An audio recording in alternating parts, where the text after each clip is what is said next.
Isabella sentía que sus pulmones iban a estallar por el esfuerzo titánico y el aire helado cargado de salitre, que se clavaba en su garganta como agujas de hielo con cada respiración entrecortada.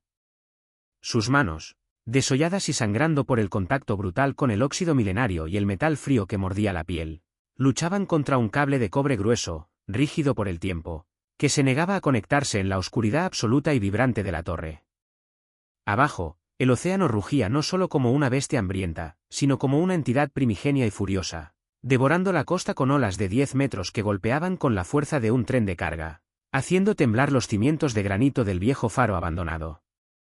Esos estremecimientos subían a través de la piedra, vibrando en las suelas de sus botas y calando hasta la médula de los huesos de Isabella, recordándole lo frágil que era su refugio. A lo lejos, entre la cortina impenetrable de lluvia torrencial que caía horizontalmente y la niebla densa que borraba el horizonte, las luces desesperadas y erráticas de un barco de rescate parpadeaban como luciérnagas moribundas atrapadas en un huracán, acercándose peligrosamente, metro a metro, a los arrecifes invisibles, los infames dientes del diablo. Esas rocas afiladas como navajas habían reclamado cientos de vidas y barcos en el pasado, convirtiendo esta bahía en un cementerio submarino. Isabella sabía, con una certeza matemática que le helaba la sangre más que el viento aullante, que si no lograba hacer funcionar esa lámpara muerta hace décadas en los próximos 30 segundos, decenas de personas morirían esa noche. Imaginaba sus gritos ahogados por el estruendo del mar, imaginaba el silencio que seguiría, y sabía que la oscuridad que la había perseguido durante 10 años de matrimonio finalmente ganaría la batalla, llevándose no solo su vida, sino su alma. Pero justo cuando sus dedos entumecidos, torpes y doloridos estaban a punto de rendirse, recordó una frase escrita con tinta descolorida en un diario olvidado, una frase que brilló en su mente como un relámpago y le dio la fuerza para un último intento desesperado, un movimiento final que cambiaría el destino de todos. Antes de continuar con este momento crítico donde la vida y la muerte penden de un hilo de cobre, por favor presiona el botón de suscripción para alegrarme el día y ayudarme a seguir trayendo estas historias de coraje y supervivencia. Déjame saber desde dónde estás mirando en los comentarios y si alguna vez has tenido que ser tu propia luz en la oscuridad, porque la historia de hoy te recordará que incluso en la tormenta más violenta y en la noche más oscura, siempre hay una esperanza esperando a ser encendida por alguien lo suficientemente valiente para intentarlo. La decisión de huir no había sido un estallido repentino de coraje cinematográfico con música de fondo épica, ni un momento de iluminación divina. Había sido una acumulación lenta, tóxica y agonizante de silencios rotos, de dignidad erosionada gota a gota, de miradas de desprecio que cortaban más que cuchillos y de moratones ocultos bajo mangas largas de cachemir y capas, de maquillaje costoso. Isabella Harmon, a sus 34 años, se miró en el espejo veneciano del pasillo esa tarde gris de martes, un espejo que había costado más que el coche de su padre, y no reconoció a la mujer que le devolvía la mirada. Vio a una extraña con los ojos vacíos, hundidos en sombras violetas, y el espíritu erosionado por 10 años de vivir caminando sobre cáscaras de huevo, midiendo cada palabra, cada respiración, cada gesto, para no despertar a la bestia que dormía en la habitación de al lado. Su esposo, Richard, era un pilar de la comunidad, un hombre encantador para el mundo exterior, donante de caridad, el alma de las fiestas, pero un tirano calculador y cruel dentro de las paredes insonorizadas de su hogar de diseño. Controlaba qué vestía, con quién hablaba, qué comía y hasta qué pensaba. Pero ese martes, el destino abrió una grieta en la prisión. Richard no estaba en casa. Era un milagro raro, una ventana de oportunidad provocada por un viaje de negocios imprevisto y urgente a Chicago para cerrar una fusión empresarial. En ese silencio inusual de la casa, donde el único sonido era el zumbido del refrigerador de vinos, Isabella supo, con una claridad fría, aterradora y absoluta, que si no se iba en ese preciso instante, nunca lo haría. Supo que su resistencia se había agotado, que la próxima vez que él perdiera los estribos por una cena fría o una camisa mal planchada, tal vez ella no estaría allí para proteger a los niños, o peor aún, que los niños verían algo que los rompería para siempre, perpetuando el ciclo de violencia. Con el corazón martilleando contra sus costillas como un pájaro enjaulado desesperado por volar, golpeando con una violencia que le dolía en el pecho, corrió a las habitaciones de sus hijos, tratando de controlar el temblor incontrolable de sus manos. Maya, de 10 años, una niña con ojos viejos, observadores y tristes que había aprendido a ser invisible, estaba dibujando en su cuaderno mundos de fantasía donde nadie gritaba, y Leo, de 6, Jugaba inocentemente con sus coches en la alfombra, ajeno a la tensión eléctrica que llenaba la casa como gas a punto de explotar. Isabella se agachó a su altura, forzando la voz para que no se quebrara. Les dijo que iban a jugar a una aventura secreta, una misión de espías, que requería silencio absoluto y velocidad. Era una mentira piadosa que se le atragantó en la garganta y le supo a ceniza, pero necesaria. Solo empacó lo esencial en 2 mochilas escolares y una vieja bolsa de deporte que encontró al fondo del armario. Detrás de los trajes de Richard, ropa interior, suéteres gruesos de lana, calcetines térmicos, cepillos de dientes, el oso de peluche favorito de Leo, señor Miel, que tenía una oreja cosida y no podía faltar bajo ninguna circunstancia, y los pocos cientos de dólares en billetes arrugados de 10 y 20 que había logrado esconder en una caja de tampones durante los últimos 6 meses, ahorrando de las vueltas del supermercado y de los cafés que no se tomaba. No se llevó joyas, ni siquiera su anillo de bodas, que dejó sobre la mesa de mármol de la entrada como una declaración de renuncia. No se llevó fotos familiares, ni nada que la atara a esa casa inmaculada que se sentía más como una prisión de lujo con barrotes invisibles que como un hogar. Al subir al coche, un sedán familiar gris con el parachoques abollado que su marido despreciaba y se negaba a arreglar, para que aprendiera a conducir, sus manos temblaban tanto que le costó 3 intentos meter la llave en el contacto. El sonido del metal contra el metal le pareció ensordecedor en el garaje silencioso, como un disparo.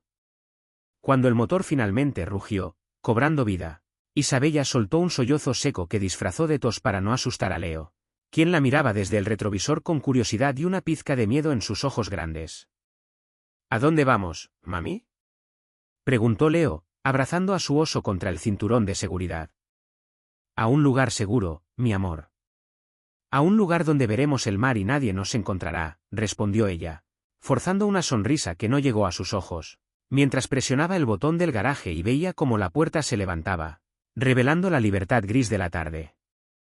Condujo sin rumbo fijo, evitando las autopistas principales donde sabía que había cámaras, con la única brújula siendo el miedo visceral que la empujaba lejos de la ciudad, lejos de él, lejos de la vida que conocía.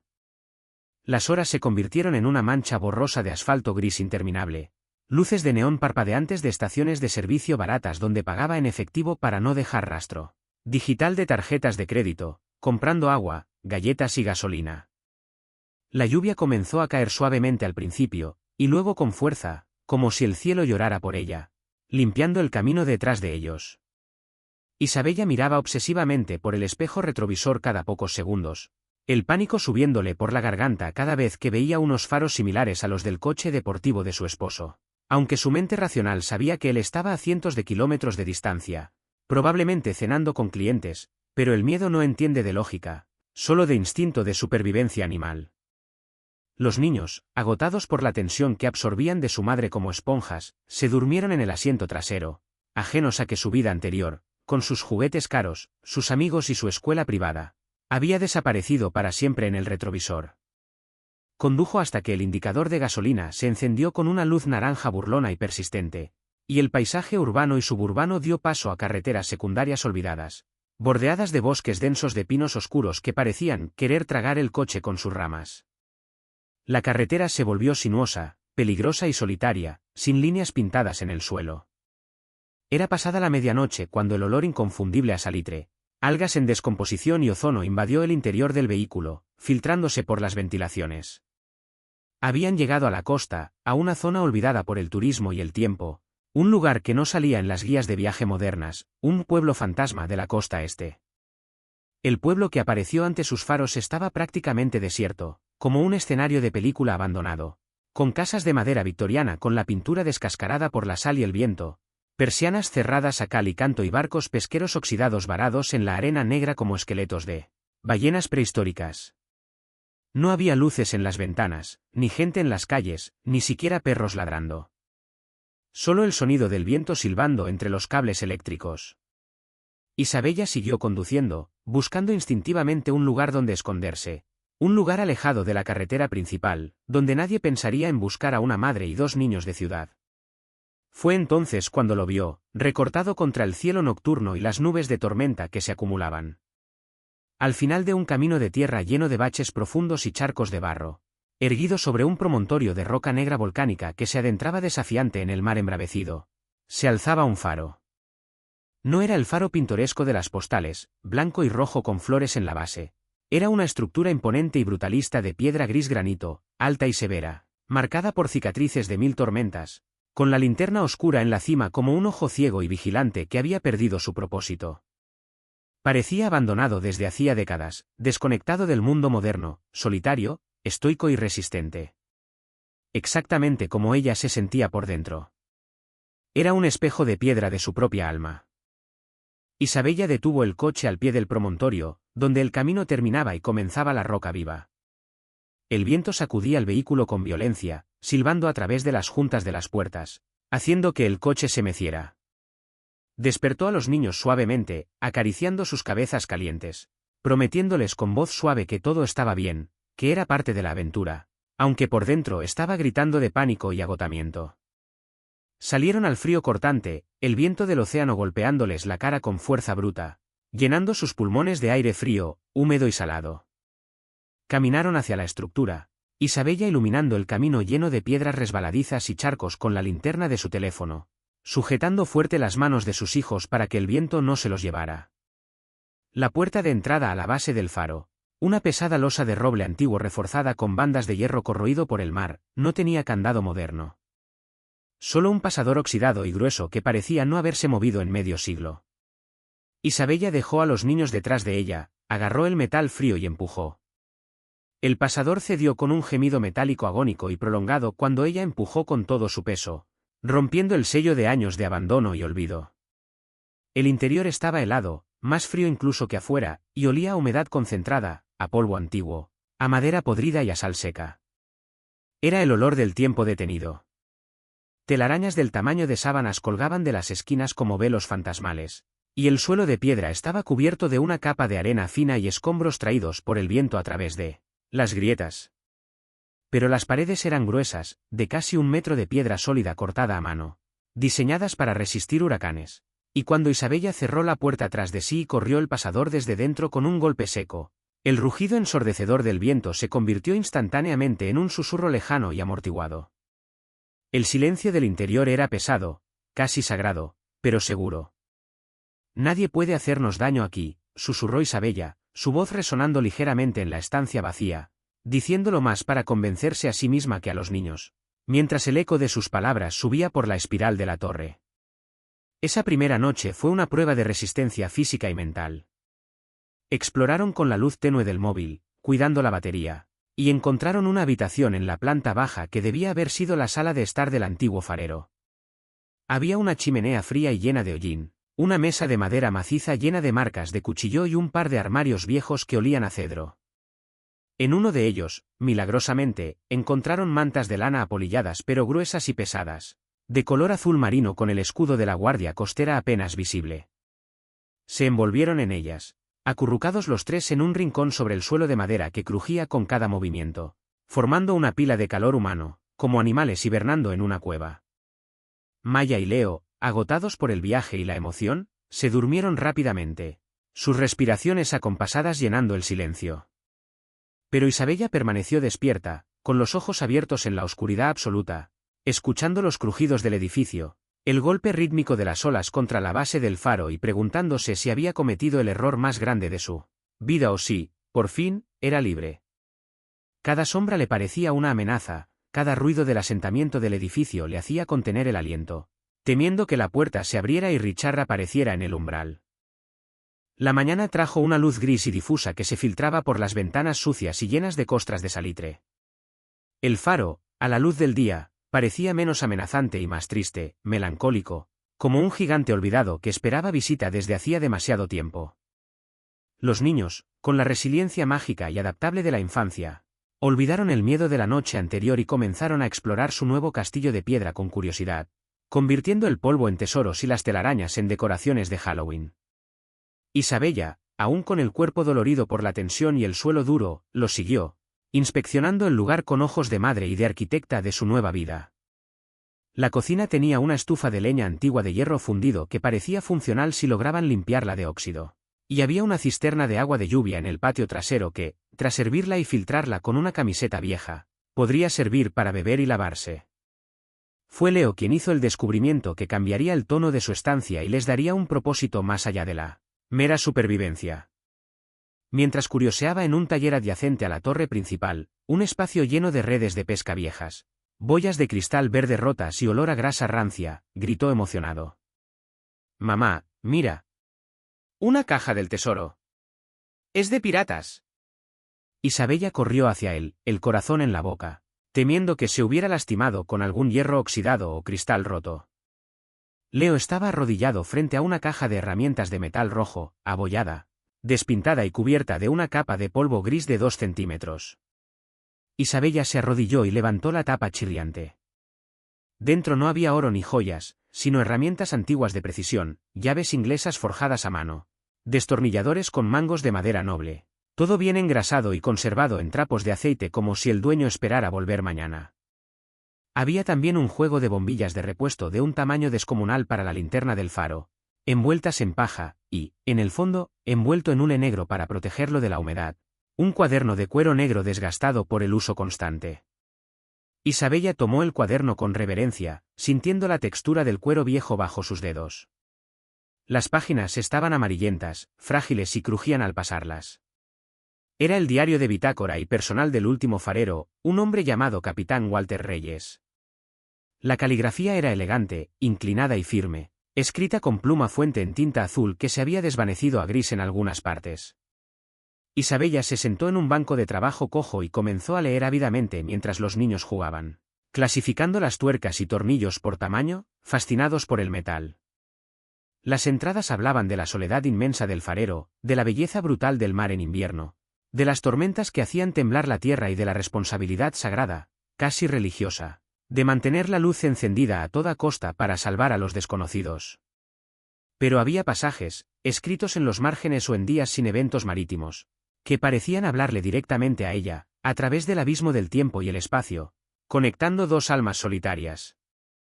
En una entrada fechada en noviembre de 1972, el capitán Reyes escribió: «La gente de la ciudad piensa que el faro es solo para los barcos, para evitar que el acero choque contra la roca, y lo es.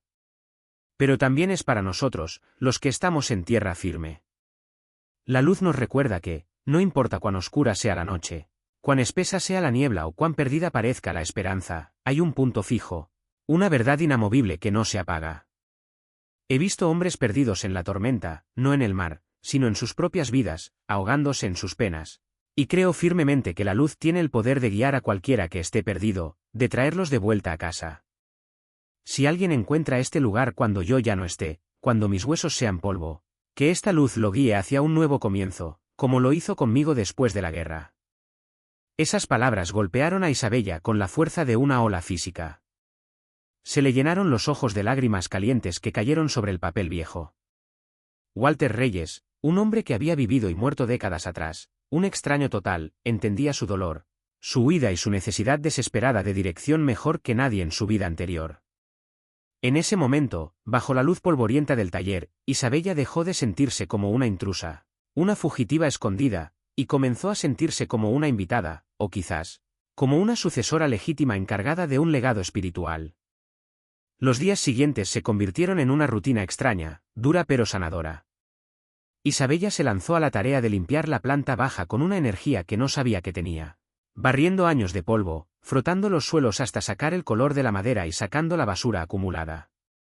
Con la madera de deriva blanqueada por el sol que recogieron en la playa rocosa, lograron encender la estufa y calentar la estancia principal, llenando el faro con el olor a madera quemada y sopa caliente. Comieron conservas, frijoles y sopas instantáneas que Isabella había comprado apresuradamente en una tienda de carretera, racionando la comida como si estuvieran en un búnker. Maya, que siempre había sido una niña observadora y sensible, comenzó a dibujar el faro, las gaviotas y el mar en su cuaderno, capturando la belleza melancólica del lugar con trazos decididos.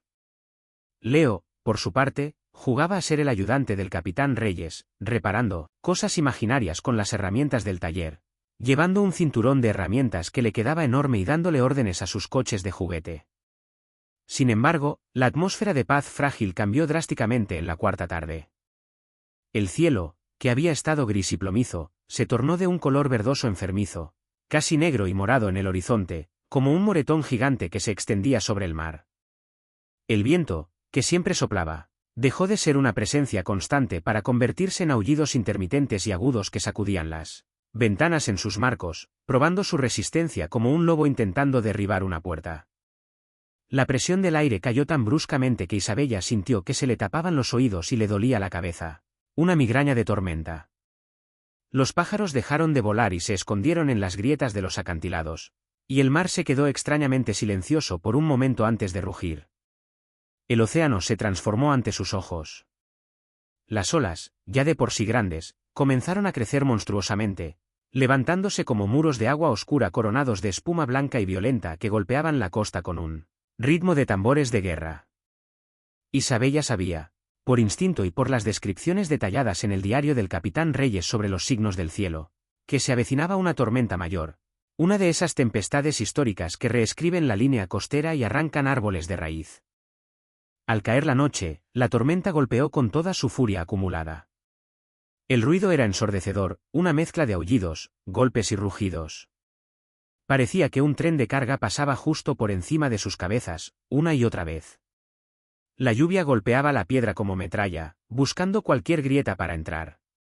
Dentro del faro, la seguridad que habían sentido se desmoronaba ante la violencia de la naturaleza. Las corrientes de aire se colaban por las grietas invisibles, silbando como fantasmas lamentosos. Maya y Leo se abrazaron a su madre bajo las mantas, temblando, con los ojos muy abiertos y llenos de lágrimas. «Tengo miedo, mamá», susurró Leo, su voz pequeña perdida en el estruendo. «El fantasma del faro está enojado y quiere entrar». «No es un fantasma, cariño, es solo el viento, es la naturaleza respirando fuerte», dijo Isabella, acariciándole el pelo sudoroso y besando su frente, aunque ella misma sentía el terror helado en el estómago y dudaba de la integridad de las ventanas antiguas. De repente, un relámpago iluminó la habitación como si fuera de día, revelando cada grieta en la pared y cada mota de polvo, seguido instantáneamente por un trueno que hizo vibrar el suelo bajo sus pies y traqueteó los dientes de Isabella. Y entonces, la oscuridad se volvió total y absoluta. La pequeña lámpara a batería que tenían parpadeó una vez y murió. Estaban a ciegas en el vientre de la bestia de piedra, rodeados por el caos y el frío. Isabella tanteó en la oscuridad con manos temblorosas, buscando las velas y los fósforos que había visto en un cajón de la cocina. Logró encender una, y la pequeña llama amarilla proyectó sombras largas y danzantes en las paredes, haciendo que la habitación pareciera moverse y respirar. Fue entonces, en ese silencio relativo entre truenos, cuando escuchó algo más allá del viento.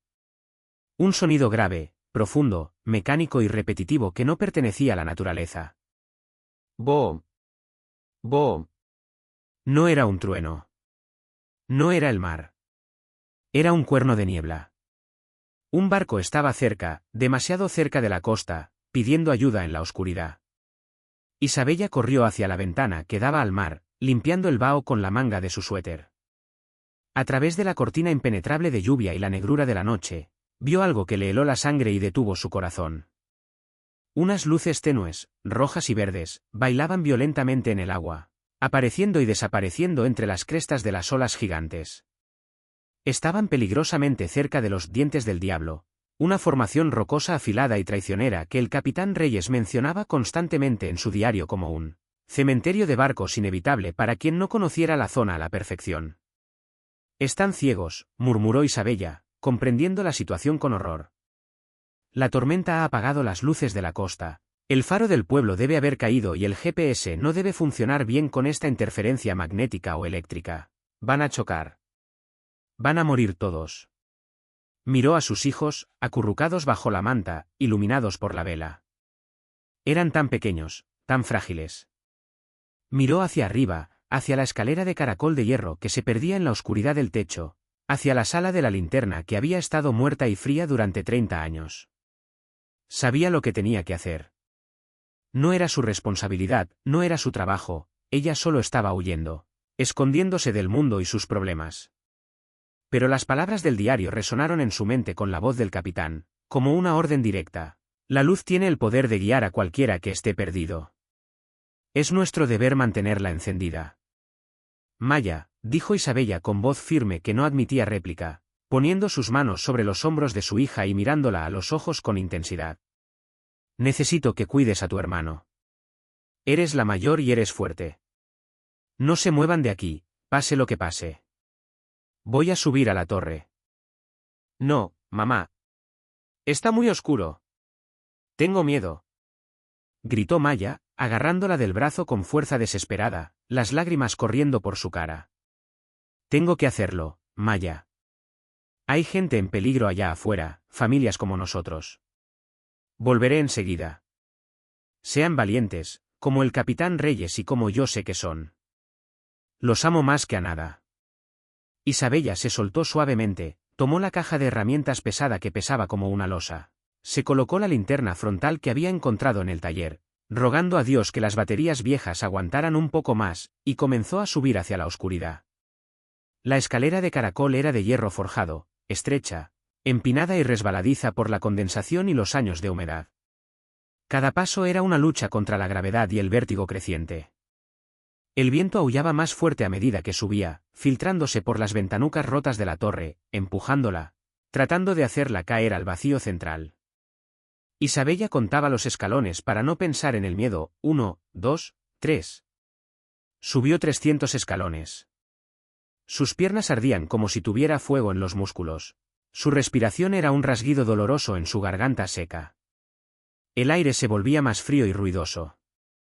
Al llegar a la cima, a la sala de la linterna, el ruido era apocalíptico, ensordecedor.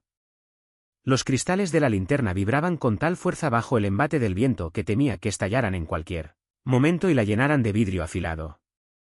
Ahí estaba.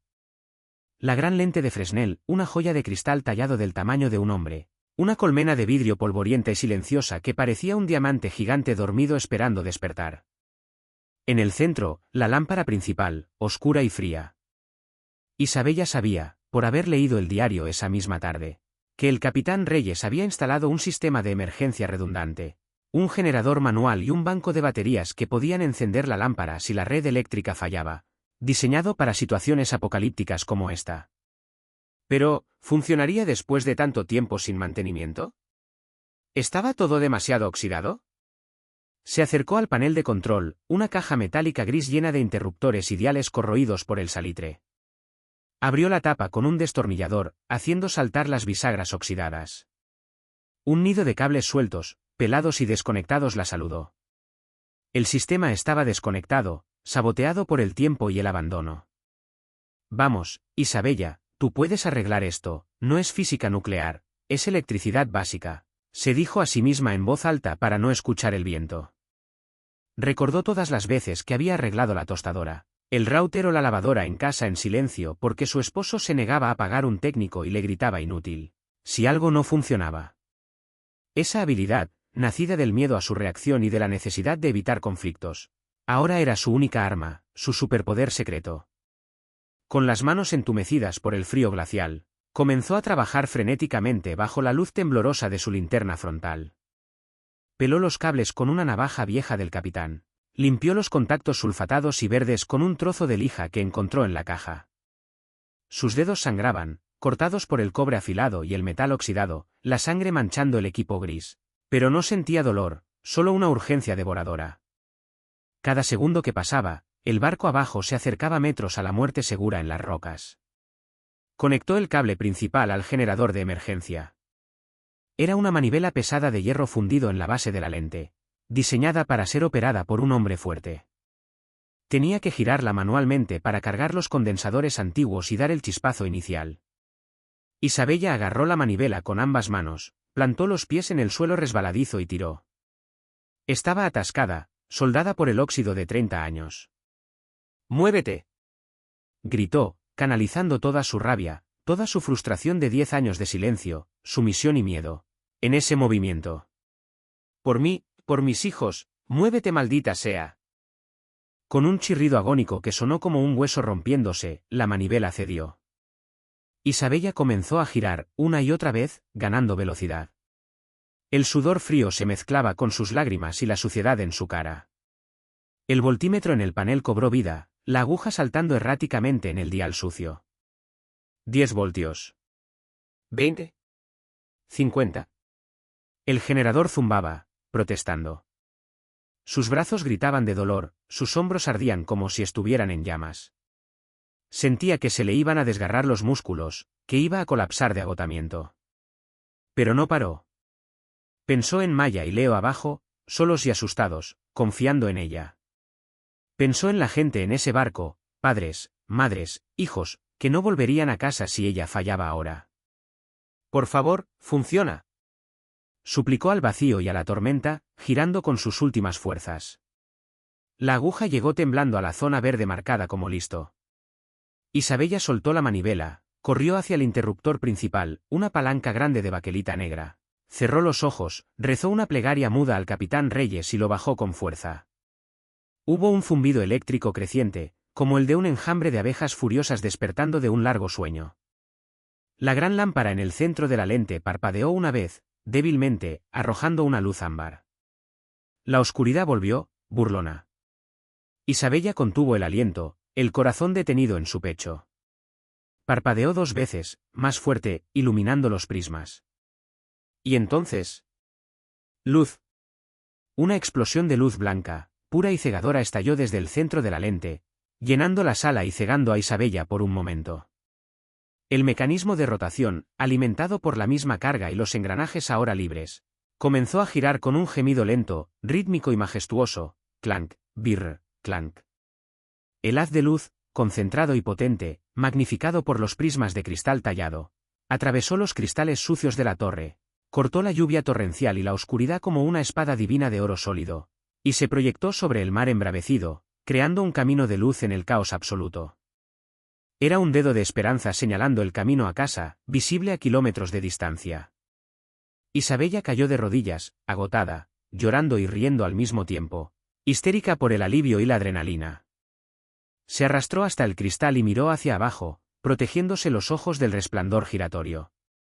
El haz de luz barrió el océano con su ritmo hipnótico y, por un instante, iluminó el barco como si fuera de día. Estaba escorado, luchando contra las olas, a menos de 200 metros de las rocas afiladas y negras que ahora eran perfectamente visibles, brillantes y mortales gracias al faro. Isabella vio cómo el barco viraba bruscamente, sus motores agitando el agua blanca, alejándose del peligro en el último segundo posible, guiado por su luz. Lo habían logrado. Habían visto la señal. Estaban a salvo. Abajo, en la sala segura, 3 pisos más abajo, las voces de Maya y Leo llegaron a través del hueco de la escalera, gritando de emoción. Sus voces apenas audibles sobre la tormenta pero llenas de alegría pura y asombro infantil. «Mamá. Lo hiciste. ¿Hiciste magia? El faro está vivo». Isabella se quedó allí arriba durante horas, vigilando la luz como una guardiana antigua, asegurándose de que no muriera, girando la manivela furiosamente cada vez que la intensidad bajaba en el voltímetro. Se sentía poderosa, se sentía útil, se sentía viva de una manera que no había sentido en una década. Por primera vez en su vida adulta, ella no era la víctima que necesitaba ser salvada, era la salvadora, la protectora, la guardiana de la luz. Al amanecer, la tormenta amainó lentamente, dejando un cielo limpio de un azul pálido y un mar agitado pero manejable. La luz del sol reveló la costa destrozada por la tempestad, llena de madera flotante, y, fondeado a una distancia segura en la bahía, el barco de rescate de la guardia costera, gris, sólido y seguro. Minutos después, una lancha neumática se acercó al muelle del faro, saltando sobre las olas residuales. Isabella bajó las escaleras con las piernas temblando, salió al aire fresco de la mañana para recibirlos, con los niños aferrados a sus piernas como lapas. Estaba sucia de grasa y hollín, despeinada, con ojeras profundas y las manos vendadas con trapos sucios, pero caminaba con la cabeza alta y la espalda recta, irradiando una dignidad nueva. Un hombre con uniforme empapado saltó al muelle con agilidad. Era el capitán del barco de rescate, un hombre con rostro curtido y ojos cansados. Se quitó la gorra al verla y se quedó un momento en silencio, observándola con incredulidad. «Señora», dijo finalmente, con voz ronca por el cansancio y el respeto. «No sé quién es usted ni qué hace en este lugar abandonado que ni siquiera aparece en mis cartas de navegación, actuales como activo, pero quiero que sepa que anoche nos salvó la vida a mí y a mi tripulación. Nuestro radar se frió con un rayo al inicio de la tormenta y estábamos volando a ciegas, con el sonar averiado y sin radio.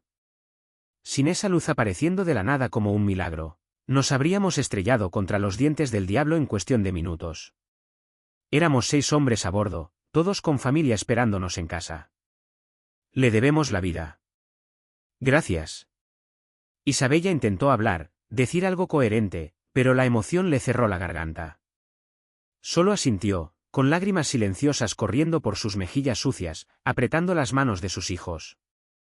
Las autoridades locales y la policía llegaron poco después en vehículos todoterreno, alertados por la Guardia Costera. Al principio, hubo preguntas tensas sobre por qué estaba allí, sobre el allanamiento de propiedad federal, sobre quién era y de qué huía. Pero cuando el capitán de la Guardia Costera contó la historia con pasión, describiendo el momento en que la luz atravesó la tormenta, y cuando vieron el estado precario en el que Isabella había puesto en marcha el viejo equipo con pura fuerza de voluntad y herramientas oxidadas, la narrativa cambió instantáneamente. No era una vagabunda ni una criminal, era una heroína local, una leyenda instantánea. La historia de la guardiana de la tormenta se extendió por el pueblo de Bahía de los Susurros y más allá como la pólvora. La gente, agradecida y conmovida por el milagro ocurrido en su costa, se volcó para ayudarla. Una abogada local prestigiosa, especializada en derechos de la mujer y superviviente ella misma, se ofreció a llevar su caso de divorcio y custodia pro bono, asegurándole que con la publicidad y su nueva reputación de heroína, su esposo nunca más podría tocarla ni acercarse a los niños, y que tendría el apoyo de toda la comunidad. El ayuntamiento, reconociendo el valor estratégico y ahora turístico de tener el faro operativo de nuevo y con una historia tan increíble, le ofreció a Isabella un trato único y generoso, un pequeño salario, los materiales y la mano de obra voluntaria del pueblo para restaurar la casa del farero y hacerla habitable y moderna, y el puesto oficial de guardiana del faro y directora del futuro museo, a cambio de mantener la luz, ahora con un sistema moderno y automatizado, y abrir el lugar a visitantes y escuelas en el futuro. Isabella aceptó sin dudarlo. Era el nuevo comienzo que el capitán Reyes había prometido. El faro, que una vez estuvo abandonado, frío y lleno de polvo y fantasmas, se convirtió en un hogar cálido, lleno de plantas, alfombras de colores, olor a galletas horneadas y risas de niños. Maya y Leo crecieron con el sonido del mar como Nana y la libertad de correr por las rocas y explorar las pozas de marea sin miedo, convirtiéndose en niños fuertes y seguros. Isabella restauró el diario del capitán Reyes con cuidado de archivista y lo colocó en una vitrina de cristal, en la entrada, honrando al hombre cuyas palabras le habían dado fuerzas en su hora más oscura. Cada noche, antes de irse a dormir, Isabella subía a la torre, no por necesidad, ya que el sistema había sido modernizado y automatizado con sensores de luz, sino por devoción y gratitud. Miraba el haz de luz girar, barriendo la oscuridad con su ritmo constante, un recordatorio hipnótico de su propia capacidad para sobrevivir, adaptarse y brillar. A veces, susurraba al viento salado, pensando en todas las mujeres que, como ella, estaban ahí fuera en la oscuridad, atrapadas en tormentas personales, buscando un camino o una señal de esperanza. Incluso en la tormenta más oscura, hay una luz esperando a alguien lo suficientemente valiente para encenderla. No te rindas. La luz está dentro de ti. Y así, el faro se mantuvo erguido sobre el promontorio, desafiando al tiempo, no solo como una guía física para los barcos en la noche, sino como un símbolo eterno y brillante de que nunca es tarde para encontrar un nuevo comienzo, de que el coraje se encuentra en los lugares más inesperados, y de que la luz más poderosa no es la que funciona con electricidad, sino la que encendemos dentro de nosotros mismos cuando todo lo demás se apaga. Si esta historia te ha conmovido, te ha hecho sentir la sal en la piel y crees en el poder redentor de las segundas oportunidades, comparte este vídeo para que su luz llegue a más personas que puedan necesitarla. Gracias por estar aquí, por escuchar y nos vemos en la próxima historia.